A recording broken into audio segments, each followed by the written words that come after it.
రాయ్‌బరేలీ అనేటటువంటి దగ్గర జరిగినటువంటి కుట్ర చాలా పెద్ద కుట్రే. వాస్తవంగా ఇప్పుడు తాజాగా ఒక్కొక్క అంశం వెలుగులోకొస్తున్నాయి.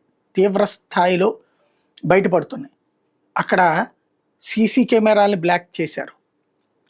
టోటల్ టెక్నాలాజికల్‌గా కంట్రోల్‌లో పెట్టుకున్నారు. ఇతర ప్రాంతాల నుండి తీసుకురాబడ్డారు. ఒక్కొక్క మసీదు దగ్గరలో 100 మంది చొప్పున అక్కడ పెట్టుకొచ్చారు.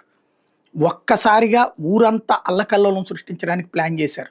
లైక్ నేపాల్ ఘటనల తరహాలో రాయ్‌బరేలీ వేదికగా పెద్ద అల్లకల్లోలం సృష్టించడానికే పక్కా ప్లాన్ చేశారు. కానీ అది కాస్త విఫలమయ్యింది ఇప్పుడు. అది కాస్త పక్కా ప్లాన్‌తో కంట్రోల్ చేయగలిగారు. ఎట్లా డ్రోన్స్‌ను వాడారు. డ్రోన్స్ ద్వారా వీళ్ళు ఎలా అల్లర్లు సృష్టిస్తున్నారో వీడియో తీశారు.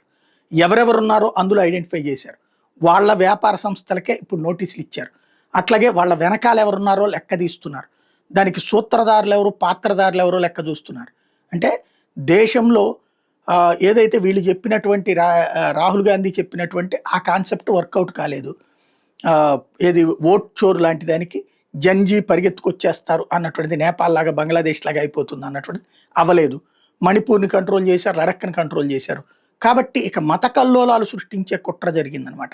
మత కల్లోలాలు అక్కడ ప్రారంభించి దేశవ్యాప్తంగా, అక్కడ ఆ ఇన్సిడెంట్ జరిగితే ఆ తర్వాత రోజునే సమ్మె, ఏది 3వ తారీఖున దేశవ్యాప్తంగా వక్ఫ్‌కి సంబంధించినటువంటి సమ్మె.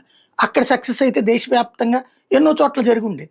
అలాంటి అరాచకాలు చేసేటటువంటి కుట్రకి బ్రేక్ పడింది యోగి ఆదిత్యనాథ్ సర్కార్ సీరియస్‌గా యాక్షన్ తీసుకోవడం వల్ల.